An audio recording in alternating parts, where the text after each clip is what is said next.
अब तक भारत दो मोर्चों पर लड़ाई लड़ रहा था, लेकिन जब से बांग्लादेश में तख्तापलट करके शेख हसीना को भगाया गया, तब से भारत के लिए तीसरा मोर्चा भी तैयार हो चुका है। इस मोर्चे को तैयार करने में पाकिस्तान बांग्लादेश की मदद कर रहा है।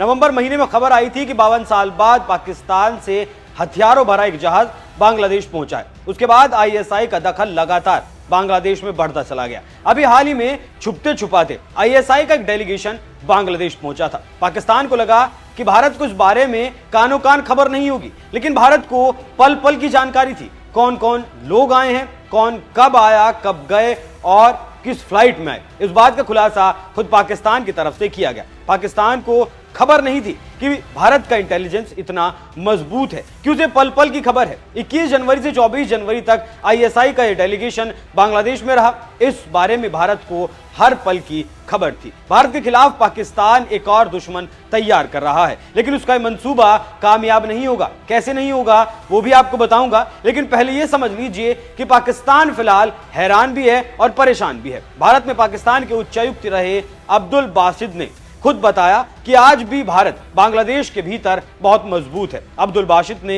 एक न्यूज चैनल से बातचीत में बताया कि आईएसआई का दौरा बेहद सामान्य था और इसमें भारत के लिए कोई चिंता की बात नहीं थी, लेकिन भारत ने इस कदर नजर रखी थी जो हैरान करने वाला है। भारत को यह भी पता था कि आईएसआई का डेलीगेशन किस रास्ते से आ रहा है और फ्लाइट का नंबर क्या है। भारत को सब मालूम था कि फ्लाइट कब लैंड हुई और उसमें कौन कौन लोग शामिल हैं। इससे पता चलता है कि अभी भी बांग्लादेश के अंदर भारत की जबरदस्त मौजूदगी है। अभी तक उनका इंटेलिजेंस नेटवर्क, उनके लोग एयरपोर्ट से लेकर गलियों बाजारों तक फैले हैं। भारत की ताकत देख अब्दुल बासित ने बांग्लादेश की यूनुस सरकार से इस पर ध्यान देने की अपील भी कर दी। साथ ही अब्दुल बासित ने यह भी माना कि आईएसआई का डेलीगेशन चुपचाप गया था, लेकिन भारत को सब पता था। अब अब्दुल बासित भले ही कहें कि इस यात्रा से भारत को कोई परेशानी नहीं है, लेकिन नवंबर महीने में ही बांग्लादेश ने पाकिस्तान से हथियार खरीदे थे। 52 साल में पहली बार ऐसी डील हुई थी जिसमें हथियार खरीदे गए।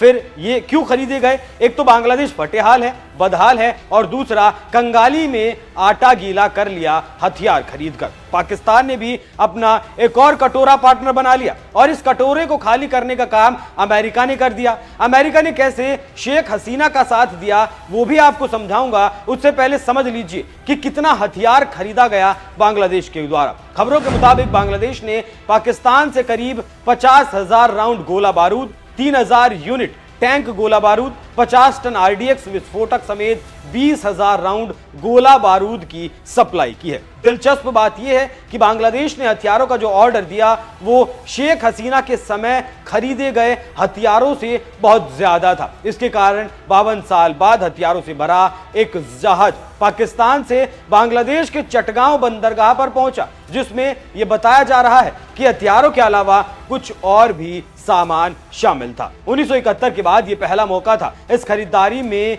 भी खास बात यह थी कि पाकिस्तान ने पहले पैसे लिए हैं फिर हथियार भेजा है, मतलब बांग्लादेश पर उसे भरोसा नहीं था। अब पाकिस्तान भी क्या करे, वो भी तो भीख पर ही चल रहा है। खैर, दो भिखारी मिलकर कौन सा नया कीर्तिमान रचने वाले हैं वो देखने वाली बात होगी। इन हथियारों के मिलने के बाद बांग्लादेश हथियारबंद समूहों में भी बहुत तेजी के साथ हलचल पैदा हुई है। 25 दिसंबर को म्यांमार के 4 विद्रोही संगठन Arakan Rohingya Salvation Army, Rohingya Solidarity Organisation, इस्लामी महाज, अराकान नेशनल डिफेंस फोर्स और अराकान रोहिंग्या आर्मी के प्रतिनिधि बांग्लादेश के कॉक्स बाजार में एक शरणार्थी शिविर में इकट्ठा हुए और एक साथ इन लोगों ने मंच भी साझा किया। अब यहां फिर आईएसआई का नाम मुखर होकर सामने आता है। खबरें ऐसी हैं कि आईएसआई इन संगठनों के साथ मिलकर म्यांमार में अपनी मातृभूमि को फिर से पाना चाहता है।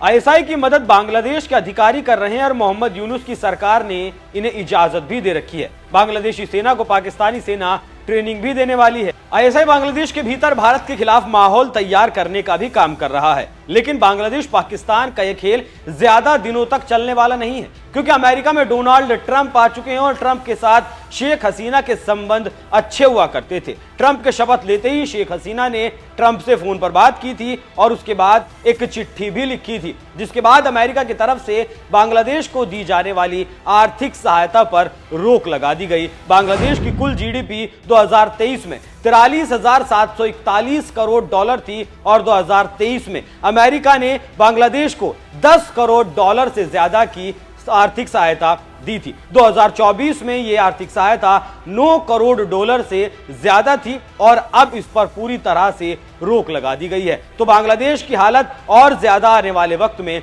खराब होने वाली है। बांग्लादेश में बनने वाला कपड़ा 95% अमेरिका में जाया करता था, वहीं उसका व्यापार होता था, वो भी फिलहाल ठप पड़ा है। बिजली का पैसा देने के लिए उसके पास पैसा नहीं है। अडानी भी अपना पैसा मांग चुके हैं। तो भारत ने बांग्लादेश की पिट्ठू सरकार को चारों तरफ से घेर कर रखा है। अब इसमें भारत का रोल भी समझ लीजिए। ट्रंप की शपथ के बाद से भारत के विदेश मंत्री अमेरिका में ही रुके थे। एफबीआई के नए डायरेक्टर काश पटेल से जयशंकर ने मुलाकात की, फिर अमेरिका के नए विदेश मंत्री से भी मुलाकात की और एक प्रेस कॉन्फ्रेंस में एक सवाल पर खुले तौर पर कहा कि बांग्लादेश के मुद्दे पर हमारी डिटेल में बात हुई है। बांग्लादेश को अपना देश चलाने के लिए फिलहाल भी $5 बिलियन की जरूरत है, लेकिन जब बाइडेन अमेरिका में हुआ करते थे तो उन्हें $202 मिलियन दिए जरूर थे, लेकिन ये ऊंट के मुंह में जी रहा था। तो इस सारी बात का लब्बो लुबाब यही है कि बांग्लादेश फिलहाल बर्बादी की कगार पर खड़ा है। उसने दोस्त भी उसे बनाया है जो पहले से ही लगभग